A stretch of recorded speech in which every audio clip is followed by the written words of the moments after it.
All right, Bismillahirrahmanirrahim. Let's make a start. Thank you to everyone for attending on time. And we'll make a start and open the event. So just to start off with, Palestine is obviously a place and a cause that means a lot to all of us. That's why we're here at this event.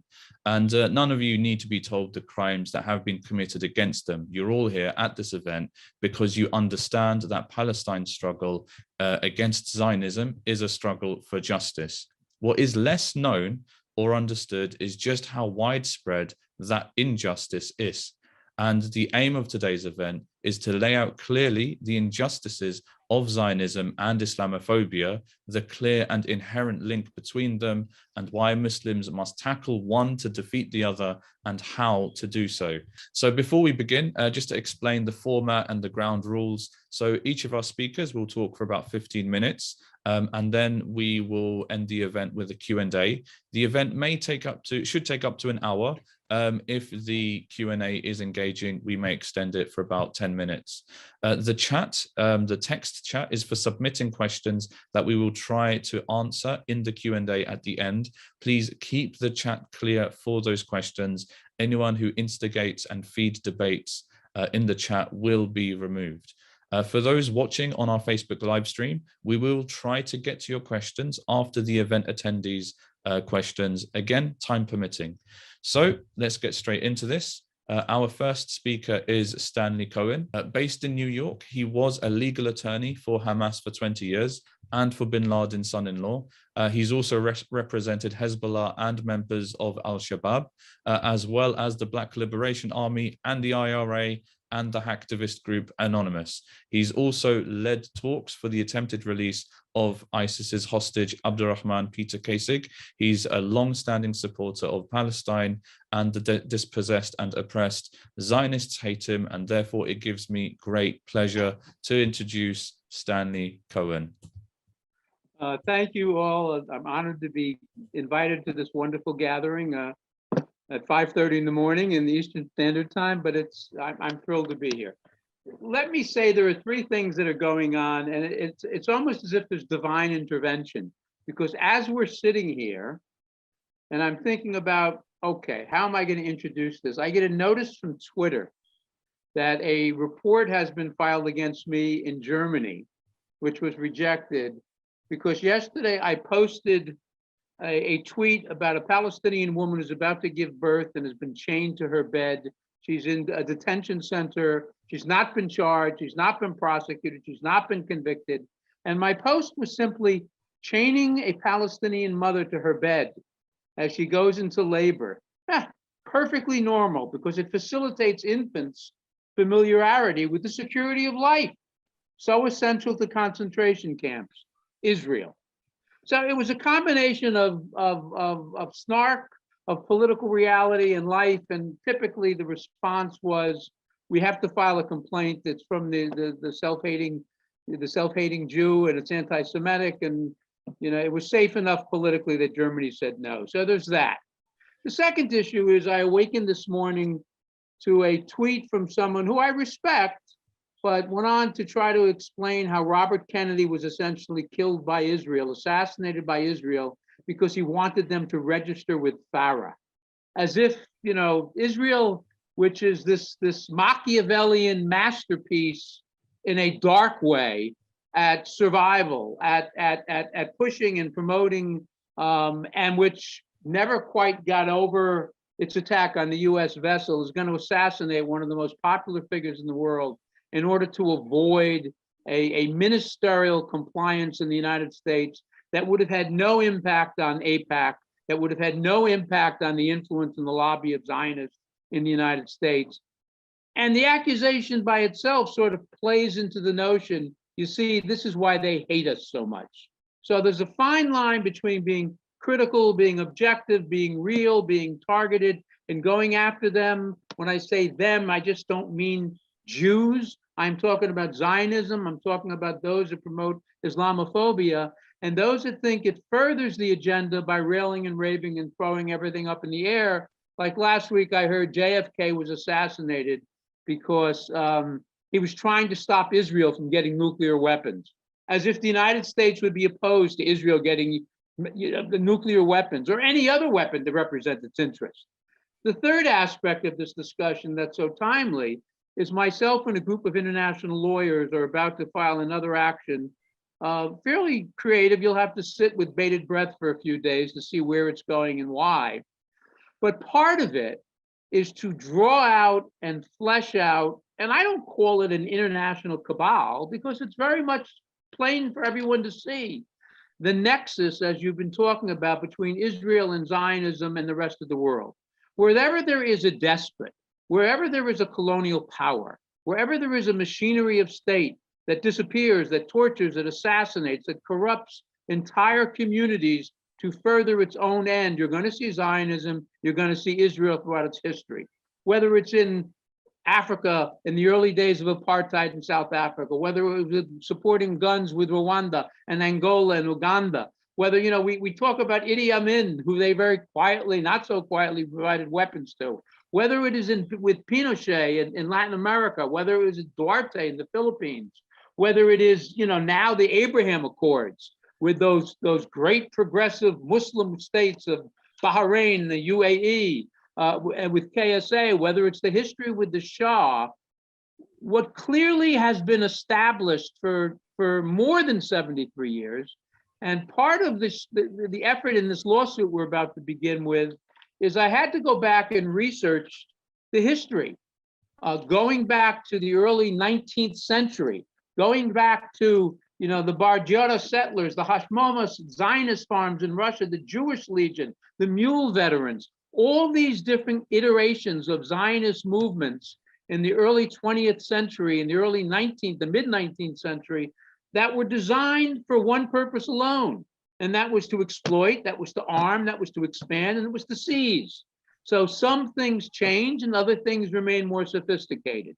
Now, in that light, in that discussion, we were talking about this earlier today. A year ago, when Corbyn was under attack by the anti-Semitic fraternity in the UK, where people walked into debate and bought debate, I sent a message, take them on in court, challenge them, let the air expose the stench, be very public, because you can't break bread with these folks silently. I fought, and we won against the South African Jewish Board of Directors in South Africa over an attack on radio station 789, which was basically at its core an Islamophobic attack. You have to confront based on fact, and you don't have to create fiction. There is abundant evidence over the last 150 years of not just a covert, an overt effort by Zionists. Suddenly a 3,000 or 4,000 year old religion, which was just, I guess, floating around waiting to be saved, all of a sudden ends up being saved by a group of secular Europeans in the mid 19th century.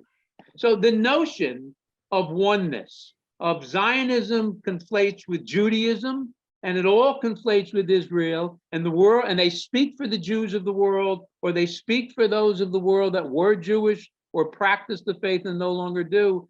This is not by accident. There's nothing surreptitious. There's nothing covert about it. Israel and Zionists have taken a very clear look. How do we sell this? How do we empower ourselves? How do we expand our hold? And in this day and age, the attack on Islam plays into it 100%, because we always in the West need the boogeyman. So the boogeyman today is Islam. The boogeyman today is this movement, is this theology that's thousands of years of age, that's based upon love and faith, but self-determination, which is a core for any faith or any movement, has suddenly become the enemy, and it sells. So, Zionists worldwide, whether it's in the UK, whether it's in South Africa, whether it's confronting and attacking BDS in the United States, whether it's criminalizing people in Latin America for their speech, for their assembly, for their identity, is not by accident, but nor is it this group of Jewish space lasers from Northern California or JFK junior conspiracies. Because if we maintain that focus, if we get locked into conspiracy theories, if we get saddled with carrying the baggage of the same time-failed claims, we're destined to fail. We've got to keep focused. We've got to keep identified. We've got to use our speech. We've got to use our association. And as I said to an advisor to Corbyn last year, you need to challenge this in court. The stench of Zionism cannot survive the clean air, the light of day. You challenge it. That's why you have courts. That's why you have historians. That's why you have journalists. That's why you have litigators. The facts are abundant. The way you deal with truth is facts. The way you deal with facts is putting it out there. Yes, there are times where there is a clear line between the Zionist agenda, the international collective, to usurp the discussion, to control it and divert it, and they themselves propagate these bizarre Mossad myth and counter myth and triple myth. But we need to stay focused.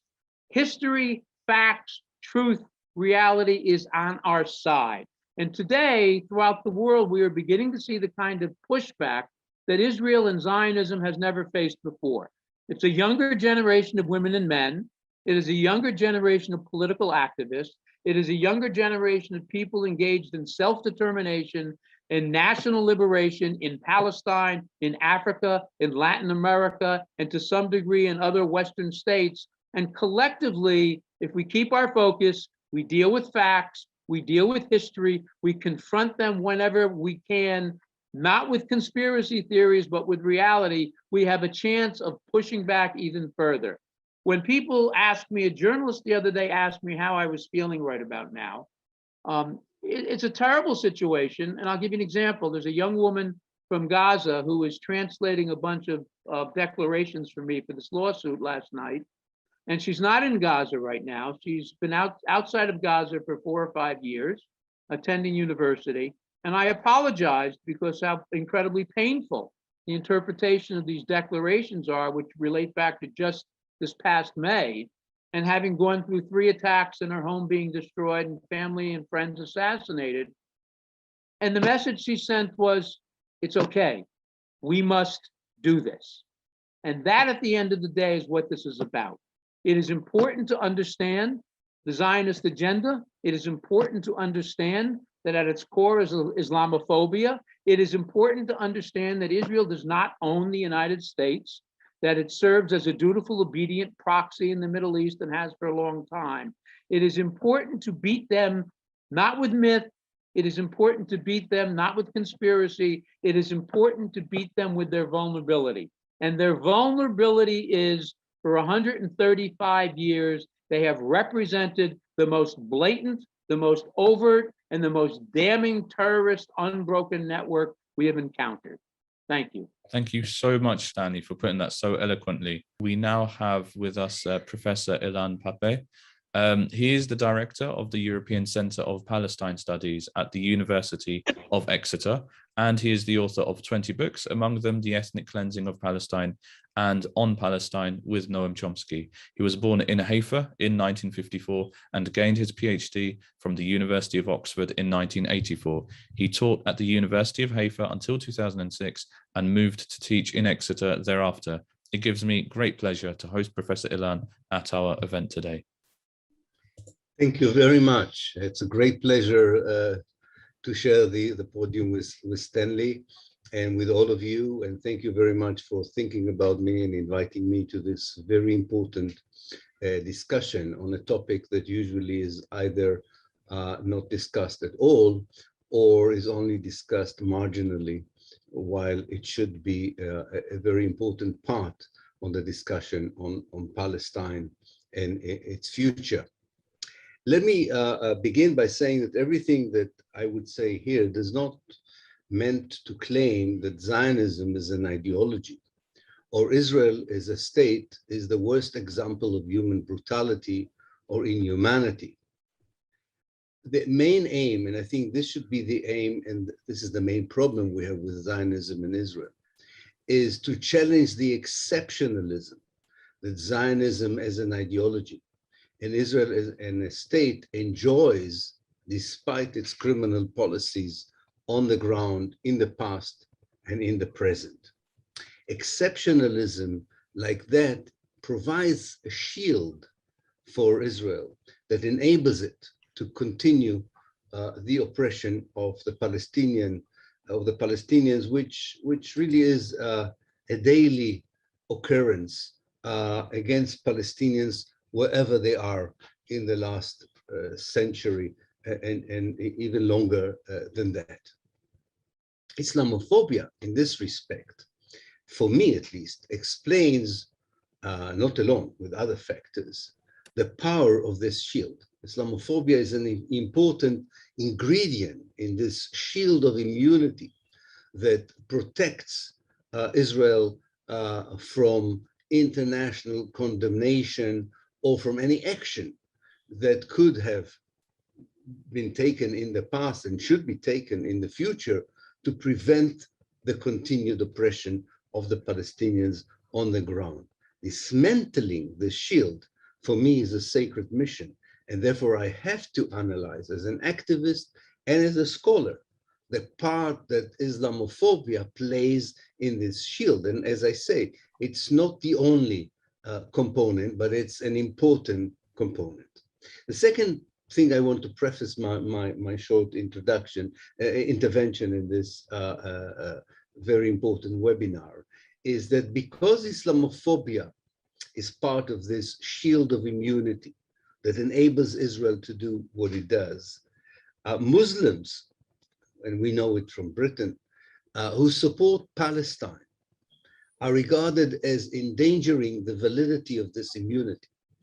And they face, once they, for whatever reason, as human beings, as Muslims, as Arabs, as British citizens or American citizens, with a modicum of decency in them, they voice their disgust at what Israel is doing. They voice their clear support for the Palestinian struggle. They are facing a powerful coalition that protected Zionism in the past and protects Israel in the present. And this is not a meager coalition. This includes the powerful members of the EU, Britain, the West, the multinational corporation, the military industry, and lately, unfortunately, countries like India and some Arab countries have also joined into this powerful coalition that is in many ways committed to maintain the shield of exceptionalism that allows Israel to do what it does on the ground. So if you are, as a Muslim in Britain, let's say, or anywhere else, engage in any way with the Palestine question, you are immediately affected by this coalition. And allegedly, actually, if you want to prevent being assaulted and attacked by that coalition, you should not refrain from speaking openly about Palestine. But of course, once you refrain from speaking openly about Palestine, more alarmingly, you might find yourself not being able to speak on anything, not only about Palestine, which means that there is a connection between the role Islamophobia plays in protecting Israel and the struggle for equality of Muslims in Britain and in the West. And as I don't know how many of you are familiar, and if not, go and buy the book. If you are familiar with Nadine El-Enani's book called Bordering Britain, which actually, she calls it bordering, but she puts in brackets the word ordering. So it's both bordering Britain, but it's also ordering Britain. I think, Stanley, you'll be particularly interested in this book because it's written by a jurist. And it shows that Britain is still still is stuck in the colonialist era, not just mentally, but also legally. And thus decolonizing Palestine would lead to decolonizing Britain and vice versa. And the fight against Islamophobia is an important struggle for the decolonization, not just of Palestine, but also of other parts of the West. So let me, with these kind of initial remarks, go to a brief explanation. How do I see the evolvement of Islamophobia in protecting Zionism in Israel, and I will do it very briefly so we have enough time to hear the important questions and comments. The first thing to remember is that Zionism didn't start as a Jewish project. It started as a Christian evangelical project. That's very important to remember. It preceded Jewish Zionism and was connection in the minds of evangelical Christians to the redemption of Palestine. The return of the Jews was seen as something that would precipitate the second coming of the Messiah, the resurrection of the dead. In this vision, of course, the Jews were to be shish kebab in hell unless they would convert to Christianity. And in this respect, this powerful theological Christian movement was also anti-Jewish in many ways, because it wanted the Jews to return to Palestine in order to precipitate the second coming of the Messiah, but at the same time, they wanted to get rid of the Jews who lived in their vicinity. So it was kind of a double bill for them in this respect. But there is also an element of Islamophobia in this early beginnings of Zionism as a political project, as I stress, which began in Christianity, not in Judaism. And this was the fact that this was strongly connected to the idea that the Western Christian world needs to redeem the Holy Land after the Crusaders lost it in the medieval times. So while anti-Semitism was the major driving force for supporting the right, for the return of the Jews to Palestine and later the colonization of Palestine, it was coupled and infused with Islamophobia, as we shall see in the next kind of instances where the two connect together in the future.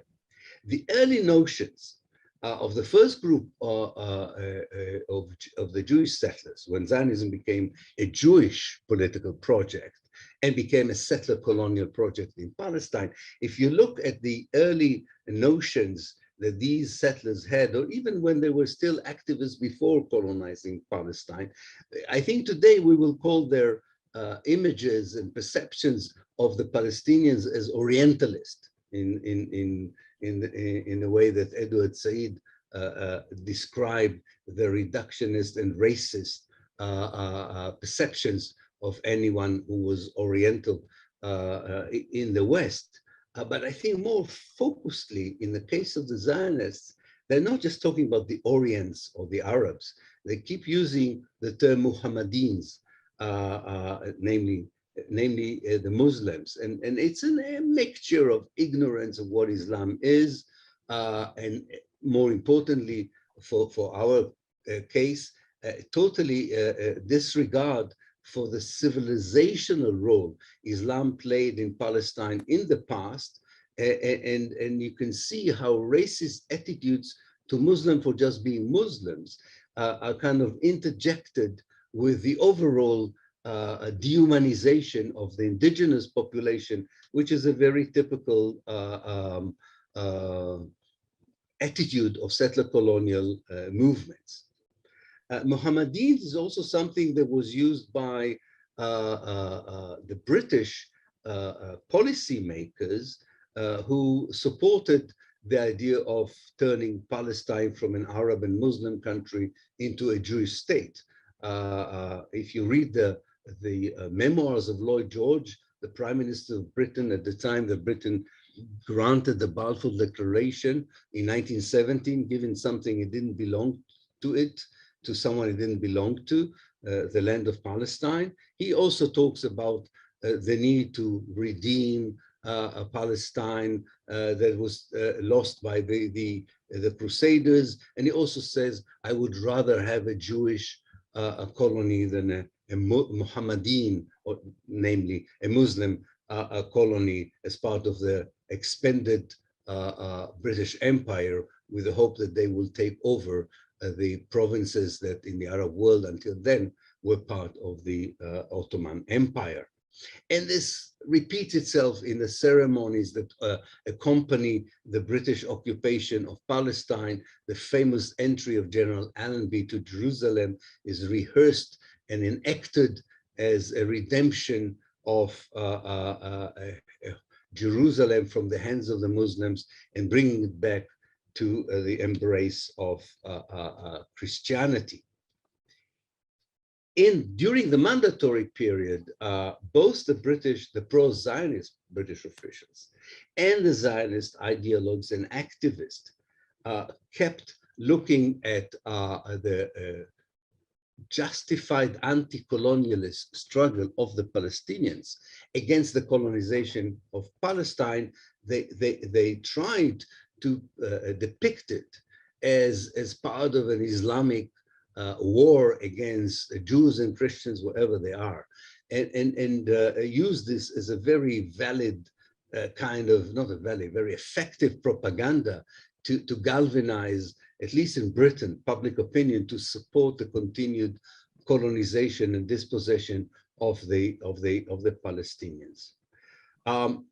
If you look at the reality after the creation of the State of Israel, you can see that Islamophobia and racism against Arabs in general, but this is always conflated with racism against Muslim, is also at the heart at the period when Britain was unconditionally the ally of Israel, which led to the 1956 Suez campaign. I'm old enough, although I only read it as a historian, but if you go over the British newspapers around the attack on Egypt in 1956, you can see how the idea of Arab nationalism, anti-colonialist movement in the Arab world, and the support for Israel are all wrapped in an anti-Islamic discourse.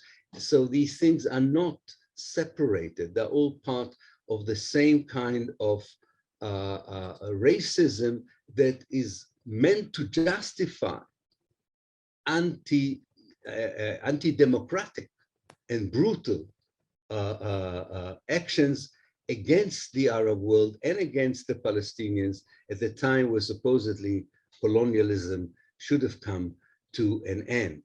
Parallel in America, a bit later on in the 1980s and the 1990s, we encounter a different kind in the way that Islamophobia is integrated into protecting the Israeli criminal policies against the Palestinians.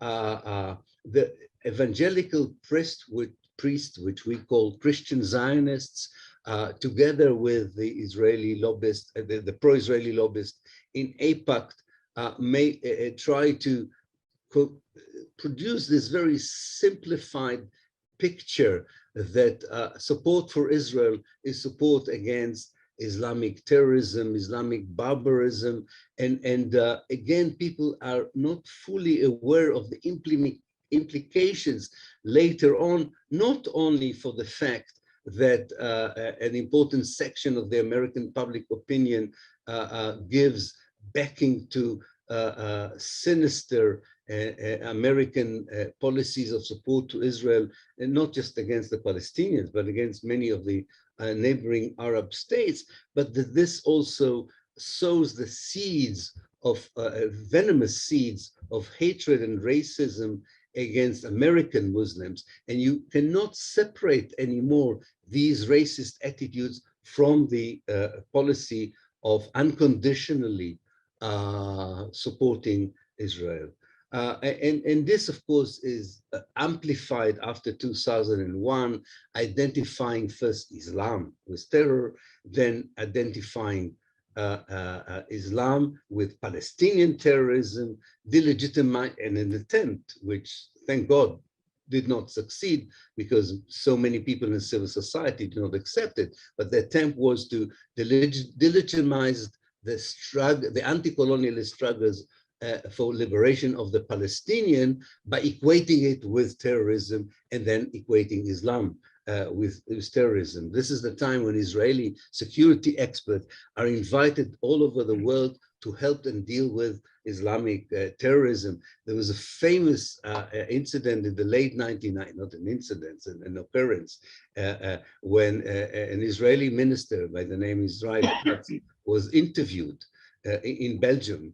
And he said that he was invited by the Belgian government because Israel knows how to deal with millions of Muslim terrorists, and Belgium only has a small number of them, so he can easily help them to deal with this. This insidious, insane kind of discourse is legitimized by academics, institution, and so on. I'm running out of time, so let me just conclude by saying Islamophobia and anti-Semitism and manipulation of anti-Semitism, weaponizing it in order to defend Israel, are at the heart of the idea of Zionism.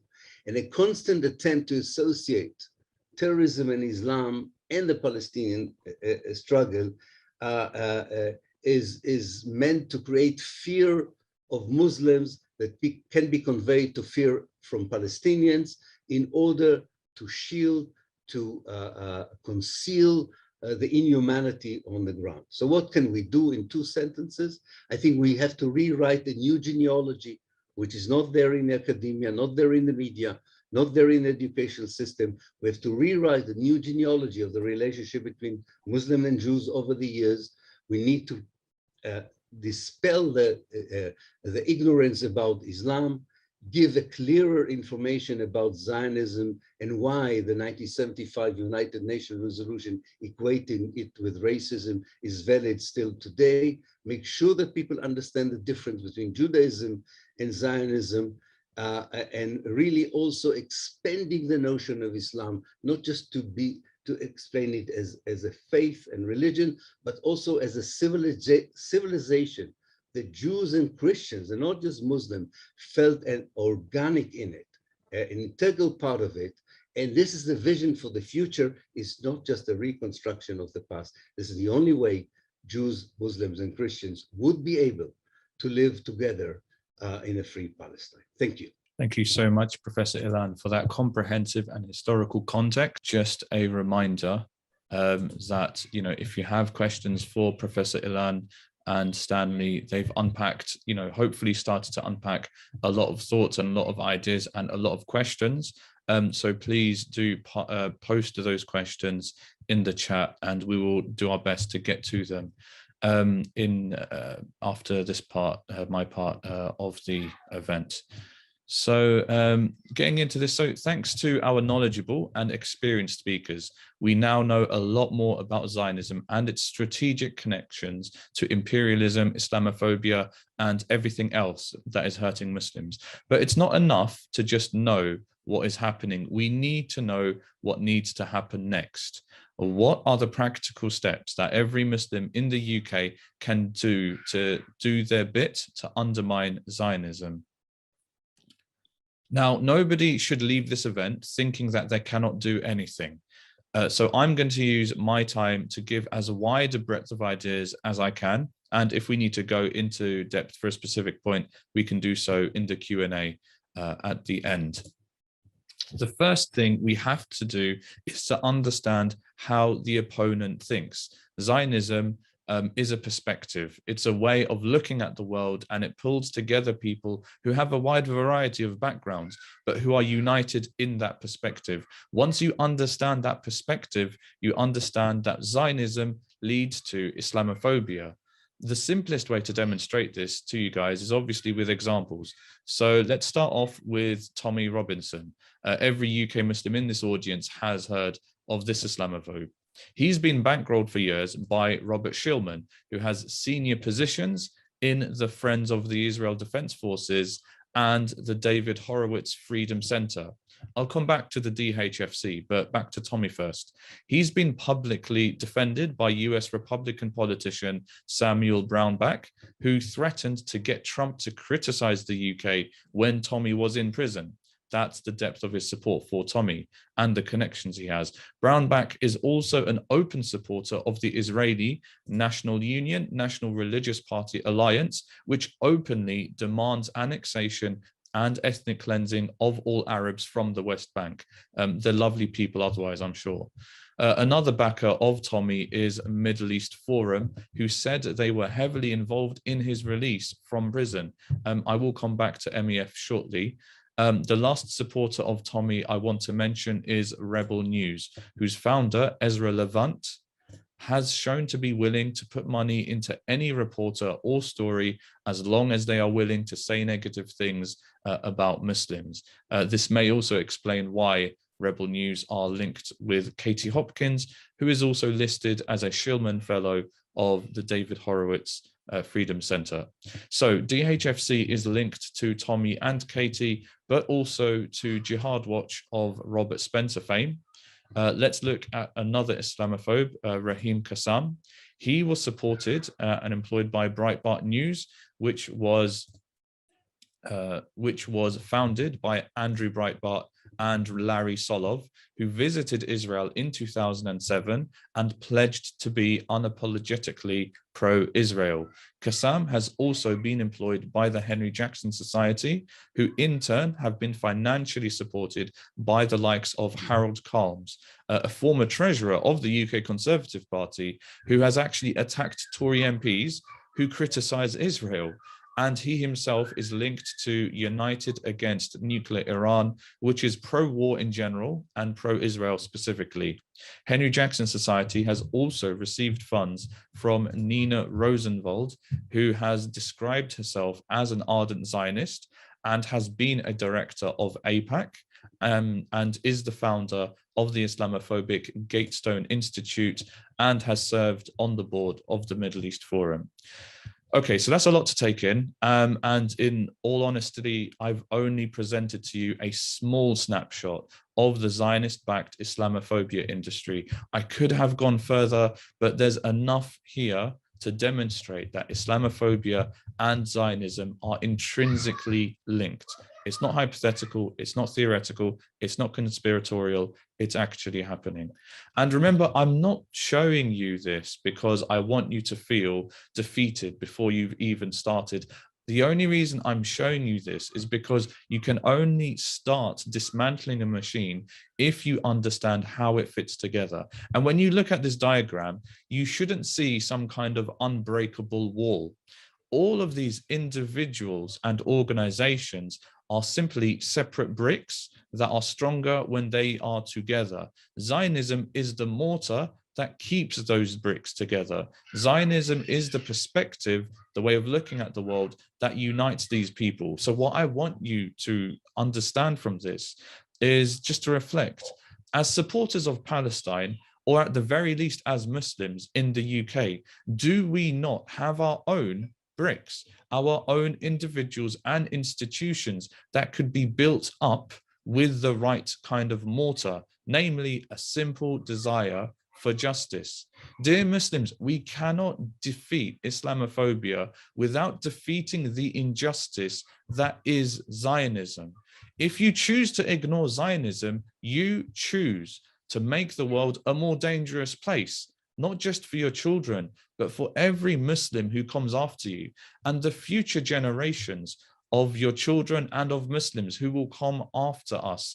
They have that right upon us, that right that we do whatever we can within our capabilities to make the world a safer place for Muslims and to be a Muslim.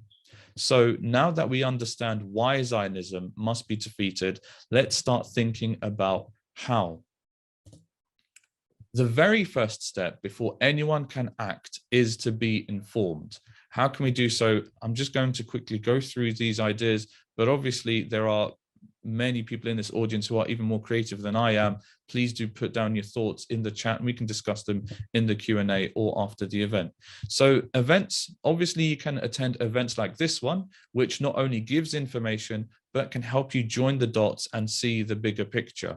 In terms of academia, you can also follow and absorb the work of academics like our guest here, Professor Ilan, or even choose to go into academia yourself.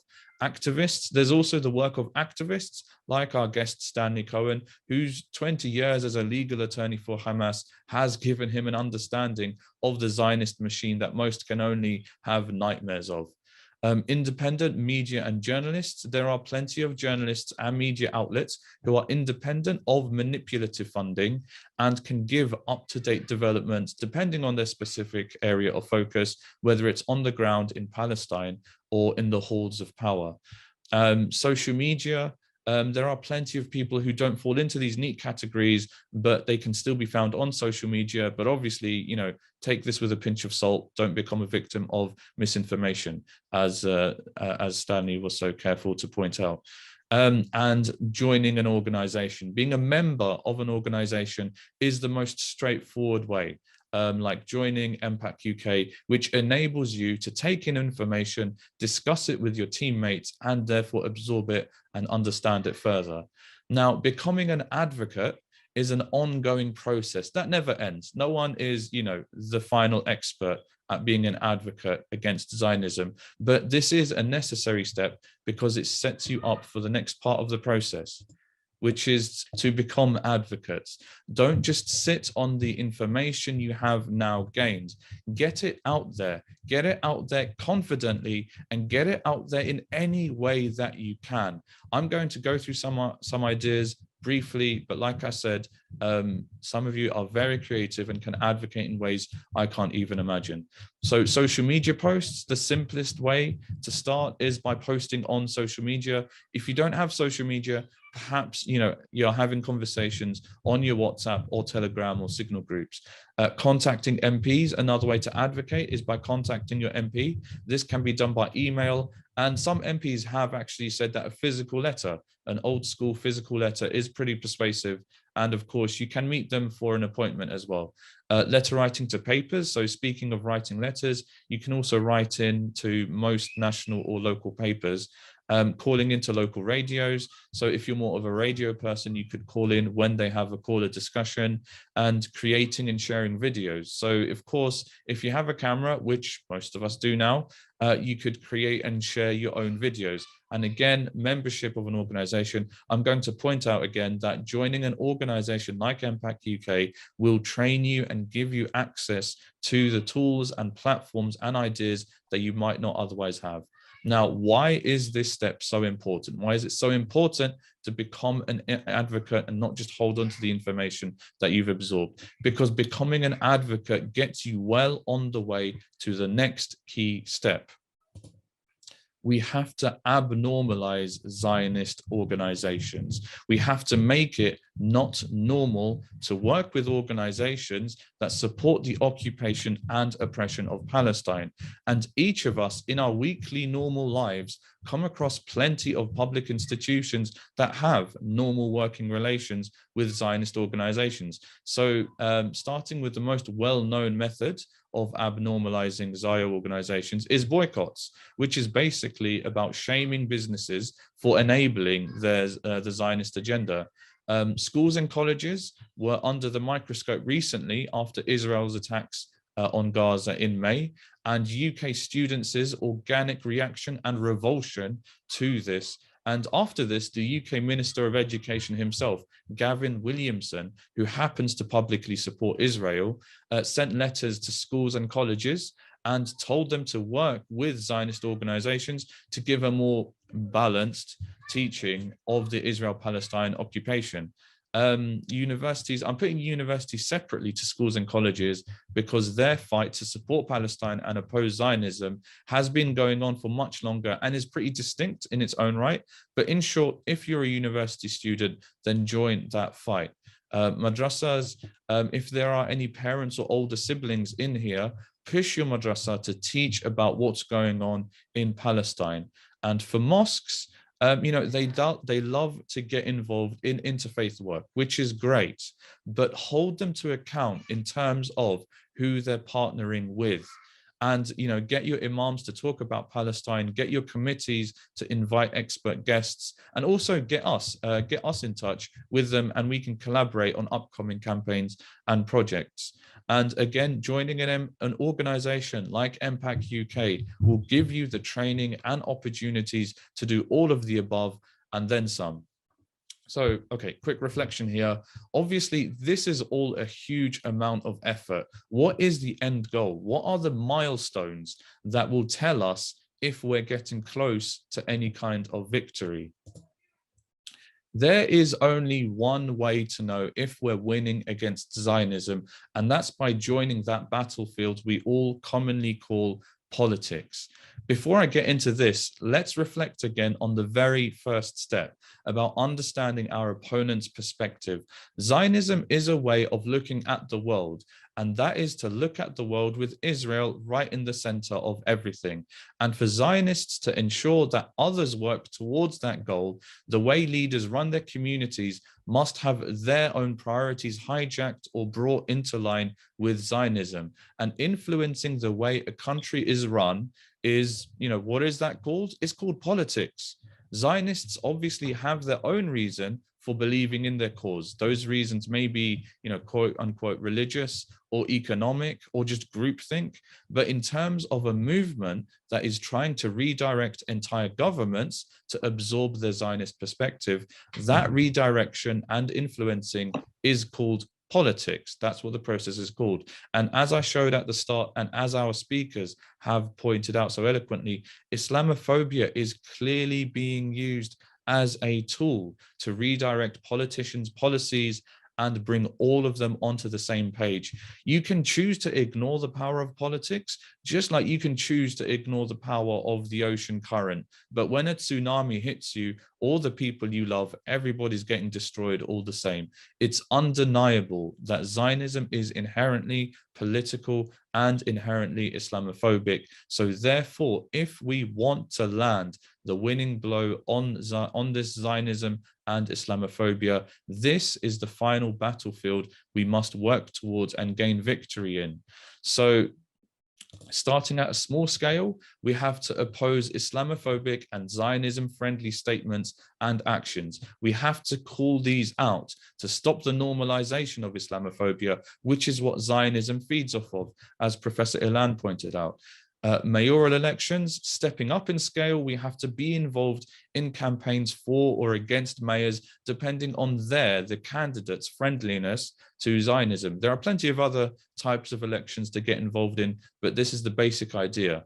And once you understand how important it is to Zionists that their supporters gain political power, you can never look at the general election in the same way again. I've already mentioned Gavin Williamson, for example, the Minister of Education and an open supporter of Israel. Thanks to him, every parent here now has another reason to be anxious about their Muslim children being targeted by the authorities at school. We have to defeat Zionists on this battlefield. And finally, yet another reminder that nobody can achieve any of this alone. Join an organization like MPACUK. So this may sound like we've reached the final step that you guys can participate in to help defeat Zionism, but there is in fact one more step, and probably the most pragmatic step of all.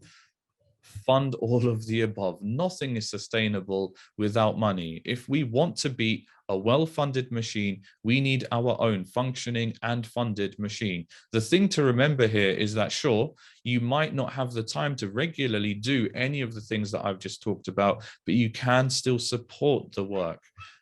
You might want to donate one-off, for example, in Ramadan or in the 10 days of Dhul Hijjah or your Zakat. You may want to set up a regular donation. If you don't have the funds yourself, you could fundraise for these organizations. And if you actually have experience in fundraising or writing grant applications or running fundraising events, then join and feed in your organizations. And I'll say this for the final time, if you see an organization that you want to support, even if you can't give them the time, but you want to find out other ways to support it, join it anyway and start that conversation. So in summary, if you've already forgotten everything I've just said, remember these three goals: unite, organize, institutionalize. Why is it important to unite? Because one organization or one person will not defeat Zionism by themselves. Zionists are working hand in hand with Islamophobes to progress their goals.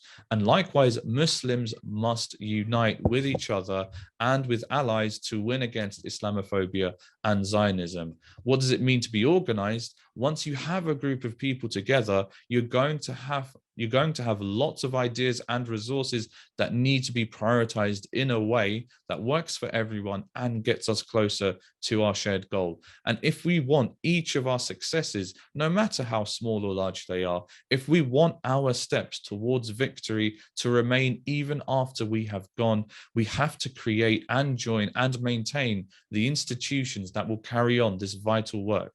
We must institutionalize this course. We have to stitch it into our society.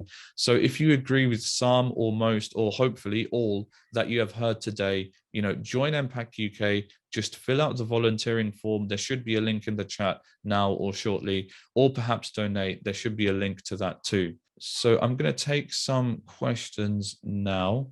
What is the best reading material on the origins of Zionism in terms of the Christian evangelical settler colonial project? What's the best reading material out there on that? Well, I'm actually in the middle of writing a book called Lobbying for Zionism on both sides of the Atlantic. So you'll have to wait for the book and read the chapter because it's the first time I think anyone has analyzed systematically the connection between Christian Zionism and its early form and Zionism. So I do hope you'll be patient enough. The book will come out very soon. But if the person would like to email me, I can suggest some articles and so on. I don't want to waste the time of the discussion by giving particularly names of articles and so on. But there is not as yet one in one place which led me to write the book, because I like the person who asked the questions, I felt that this is a lacune that has to be filled. Let me add one thing. As an attorney and as an activist, I've handled cases throughout the United States for 30 years. I've traveled extensively in the South of the United States, in the Midwest, the Northwest, which is really the linchpin of the Christian Zionist movement. The biggest advantage we have is their stupidity. They are very big on talisman, on chant, on this incantation. It's sort of like, delicing to fight off COVID. That their weakness is fact, truth, reality. Their weakness is whenever they are engaged, once you get beyond the mystical arms of 600 years ago, and you get into the heres, you get into the nows, you get into the reality of what is happening on the ground, they lose. So there is the academic perspective, which is essential, but the other answer, and in terms of how do we confront them, is fact, reality, truth, statistics, data, ongoing history, not 200 years ago, but last week. They can't survive against the reality of truth. Thank you for that. Another good question that we've had. The Zionist movement has worked hard to center the debate on Zionism. How can we normalize the open discussion and debate of its ideology? Do you guys have any thoughts that we haven't already covered? Just one thought, I think, which I think we covered, but just to stress it. I think it's very important to stress the fact that, and I think Stanley said it as well, that people would like to regard our opinions as merely opinions, that these are just our wishful thinking or our moral positions, as if there is no way, in a scholarly way or a legal way, to prove that what we say is valid. And I will just give one small example, and I think this will help. For years, people said that if you call Zionism colonialism, or if you blame Israel for committing ethnic cleansing in 1948, well, this is your political opinion and you're entitled to it. I think one thing I contributed to is by saying, no, this is not my political opinion. This is the truth. It's not my interpretation of what happened. This is what happened. So we're talking about crimes, not things that might appear to some people as crimes, And this is what liberal Zionists are very good at doing. They said, okay, you can see it as a crime, but there's a possibility of not seeing it as a crime. No. And that's why liberal Zionism disappeared, because even people who support Israel said this is not going to work. So I think it's very important. to understand and to continue. And you're right in asking people to join research and so on, that we have a valid proof to our the things that we say about Zionism in Israel. It does not come out of hatred. Doesn't come out of anti-Semitism. I think it's very important. That's where we're going to win. We're going to win if people would understand that we reflect the reality, we show the reality for what it is, while the people who blame us of being racist and anti-Semites are actually themselves racist and so on. When it comes to the truth, the Palestinians have nothing to lose, really. Let me just add very briefly to this. And as I indicated when I spoke initially, is I'm in the middle, almost at the end of a very extensive brief, a legal analysis, a legal brief. It's 50 or 60 pages. Ultimately, the law is the law, but fact cannot be, you can count angels on the head of a pin all day long, but fact is fact.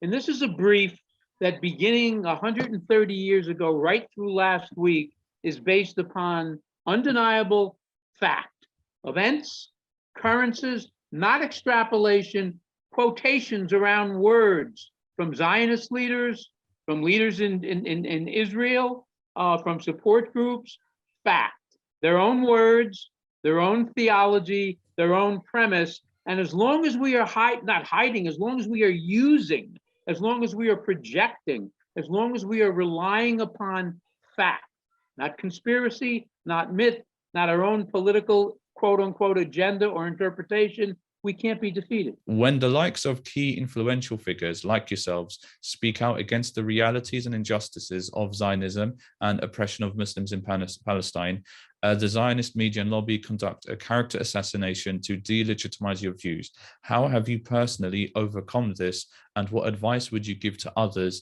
to ensure that the real voices have the authority that they require and are not silenced? Well, look, when I tried the Abu Ghraib case, that was bin Laden's son-in-law in the Southern District of New York.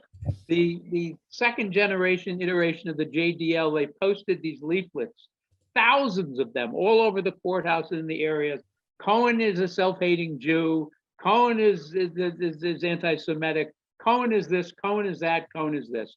And the federal judge, when it began, said, look, we found these, we're removing them. Do you want security? And I said, I have security. It's called the truth. I don't waste my time debating Zionists. I don't waste my time I've done it I've debated the ambassador of Israel. I've debated David Frum in Doha about Hamas. Yes, periodically I publicly debate when I feel it's important, but by and large, I ignore them. Part of their strategy is to deflect, is to dilute, and is to waste our time. We have fact, we have truth, we have a mission, go forward. Ignore them, leave them alone. If this is a battle for the hearts and souls of going forward, that will be won or lost by facts and truth and not their rhetoric. In my own case, I think it might be a bit different than Stanley's because I'm an academic. Yes. The main tactic used against me was to delegitimize my scholarship. And this continues. Just a week ago, the Haaretz newspaper, the liberal Zionist newspaper, published 5 pages on my lack of scholarship and the fact that I'm a fabricator and so on. Now, when you are in the beginning of your career, you're a bit alarmed when such a thing comes on. When you are at my age and everything I've done so far, you see it as a badge of honor that they decided that you deserve not just 1 page to say how unimportant you are, but they need 6 pages to say how unimportant you are.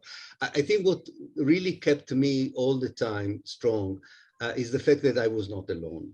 And that I knew that anyone with a modicum of decency understands what I'm talking about, and like Stanley, there's a point where you come and say they are not important. That's why I wrote the ethnic cleansing book. I didn't write it in Hebrew. I mean, it came out now in Hebrew, but I wrote it for the world. I wanted the world to understand, because I know there was someone to talk to in the world. There was no one to talk to in Israel, but there was someone to talk to in the world saying, you don't know the truth about what happened in 48, and it's important you should know it because it affects what you should know about the future. So I think you need to not to be intimidated by this. not to get into their own game, and be at peace with yourself, and understand that if someone can call you until tomorrow a racist, you know yourself whether you are a racist or not. And if you are not, there is nothing they can do to undermine your continued struggle.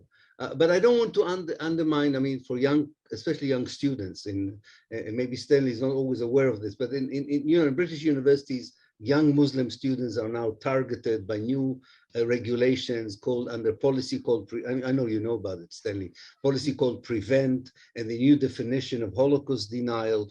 I don't want to undermine it. People's career can be targeted. Students are vulnerable, but I think they all should remember, as you said, we should be united on this. Not just the Muslim community, everybody should be united on this. Fight it legally. I think we're not fighting it legally at all. In this respect, I agree with Stanley. There were so many times that I know we should have taken things to the courts because it was such a stark violations of our basic rights. So easily it intimidates us. But when we're not alone, we should work together, and we have nothing to fear because our motives are pure. It stands from our moral positions, from our decency and humanity, and we are fighting inhumanity and indecency. And when we remember that, I think we can, we can withstand any kind of, what is it? A personal assassination of characters and so on. It's really, now it's like water on a duck. It doesn't really trouble you. Let me just add one thing, and this goes to what Ilan said. We're at a point in our life, we're closer to the end than the beginning. And you measure your success not by people who love you, but by those who hate you. But when you're starting out, whether it's pursuing your PhD or whether you're trying your case and you're trying, I sued Israel 25 years ago. It was the first lawsuit of its kind, and everyone went, "My God, you're suing Israel!" And I said, "Yeah, okay." I spoke to my great grandfather Moses, and he gave me permission to do it, so I'll do it. When you're young, I understand it's difficult. There's a sense of isolation, and there's also a false sense of it being a race. It's not. It's a marathon. It's not a sprint. Be prepared. It's a long struggle. It's a long journey. There are the days where never let those mountains get too high or those valleys too low.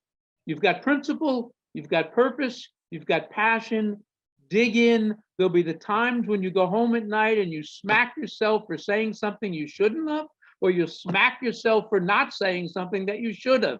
It's okay. There's tomorrow and a new opportunity. So whether you are a young scholar, a young lawyer, a young organizer, keep in mind, we are but a continuum of generations of struggle. After we're gone, it will continue on. And I'm not suggesting that Israel will be around after we're gone to continue on as the nation state, but simply don't get disillusioned. Don't get too sky high. Dig in, stick to your principles, and it will be fine. Thank you guys for those warm words, and I'm sure that we can return to them when needed. Ilan Pappe, you mentioned that Zionism roots back to a Christian ideology of the return of the Messiah and was very much against early Judaism beliefs. Do you believe that to some degree this narrative, the end of times eschatology, has also crept into Islamic history and sources with regards to the sacredness of Jerusalem? So in your studies, what have you found in terms of this perspective going into Islamic reading of history as well? No, I didn't find it. I don't think. I think the way the sacredness of Jerusalem developed in Islamic theology was not connected to the idea of returning or redeeming the homeland. There was a continuum of Muslim presence since the 7th century, and then it made sense that a city like Jerusalem, with all its history, was part of it. So no, I think it's really part of this Judeo-Christian, part of the Judeo-Christian heritage, if you want, that began as a theology, and I have no problem with it. I mean, people can develop their theology and so on. I think the difference between the Islamic approach to it and the Jewish and Christian approach to it is that Zionism, first Christian Zionism and then Jewish Zionism, politicized a faith, weaponized a religion in order to justify the colonization of one particular place. I mean, it's just, I keep thinking about my Palestinian friends being targeted by these two powerful ideologies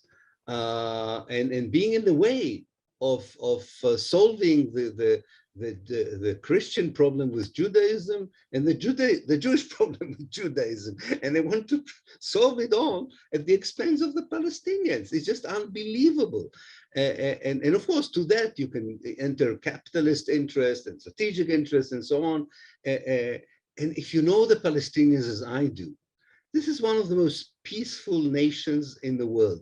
They're pastoral, they hate fighting, they really like normal life. They are pious people, many of them, and so on.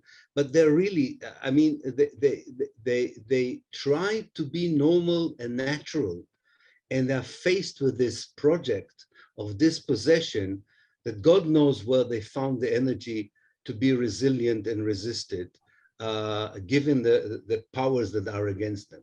I mean, really, we should be in awe to these people who have been, I mean, for 120 years, they are defending their homes. They're not trying to occupy another land.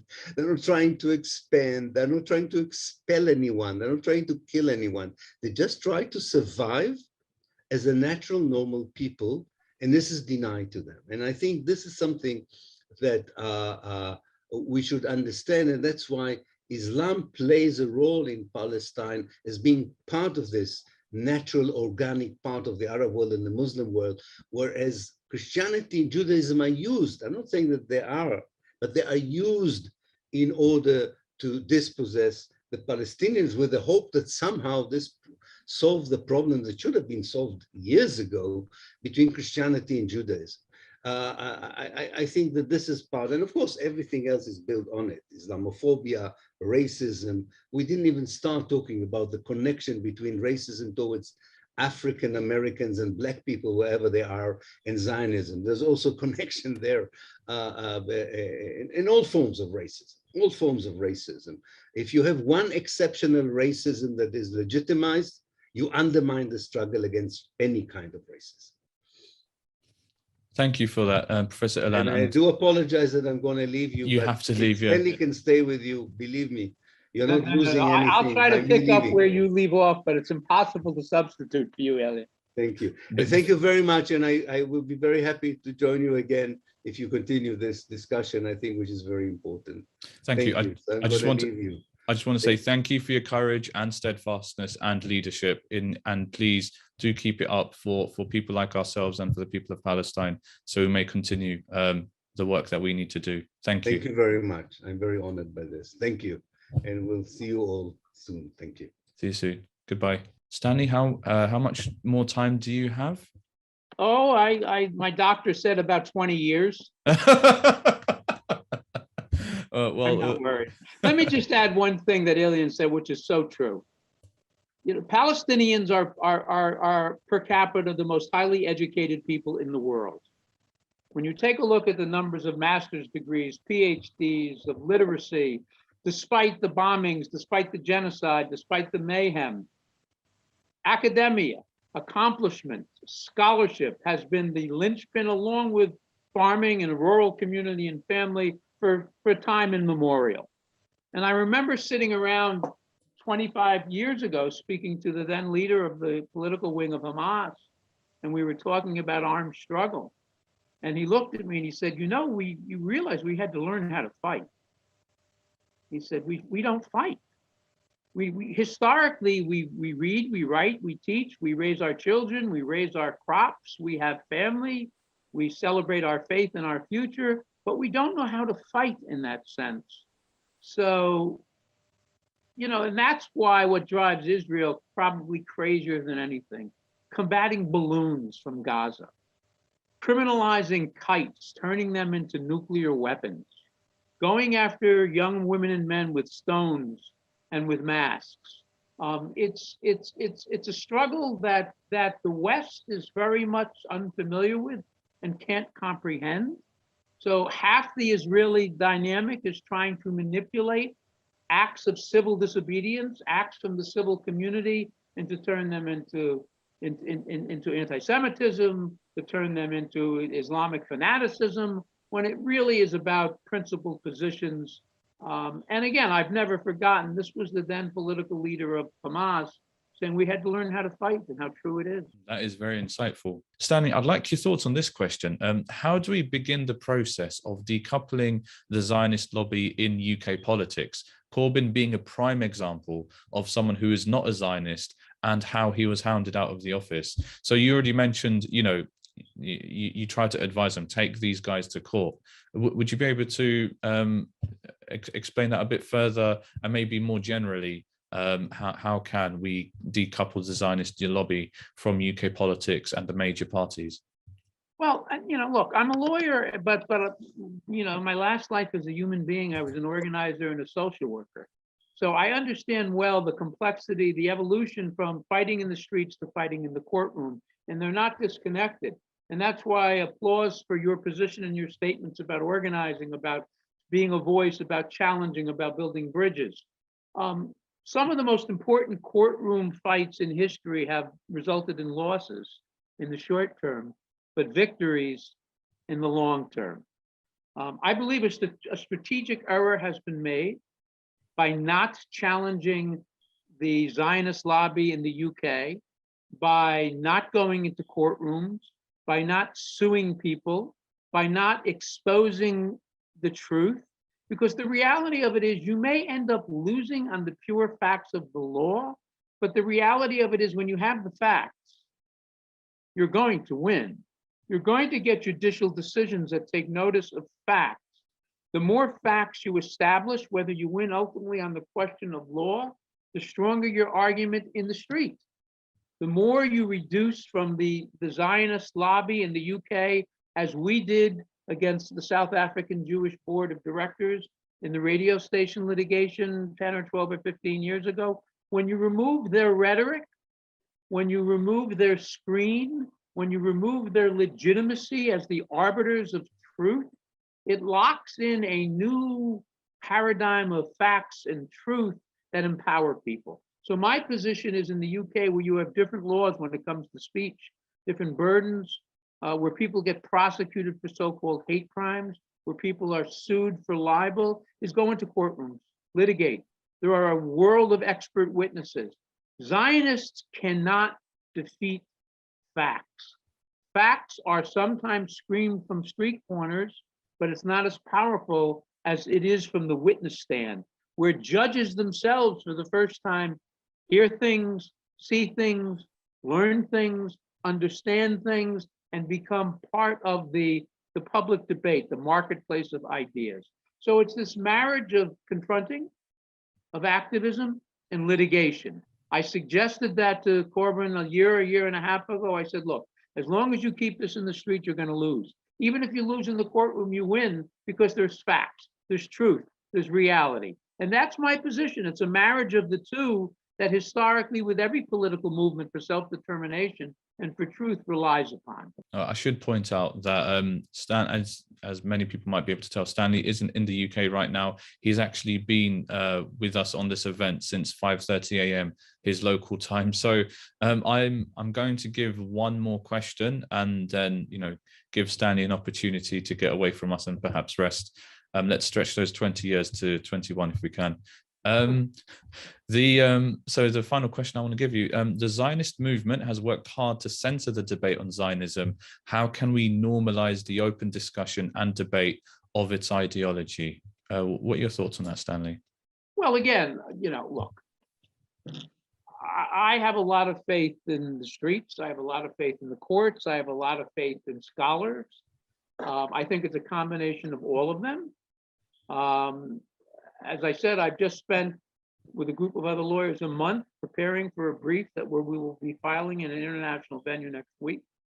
I'd like to think it'll be enlightening because it's based upon fact and truth and history and reality, which can't be ducked. So I think it's a combination of many things.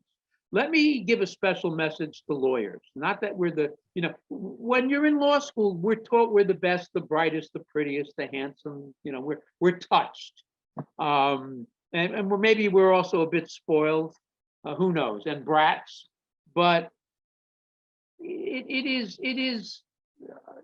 when you choose your calling, or when your calling chooses you, embrace it, welcome it, pursue it, go with it.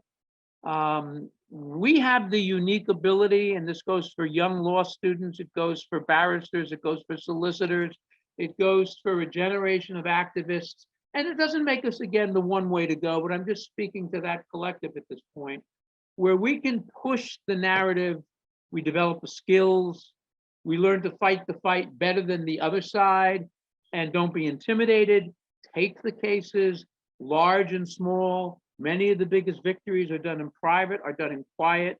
People never hear about them, but they are victories.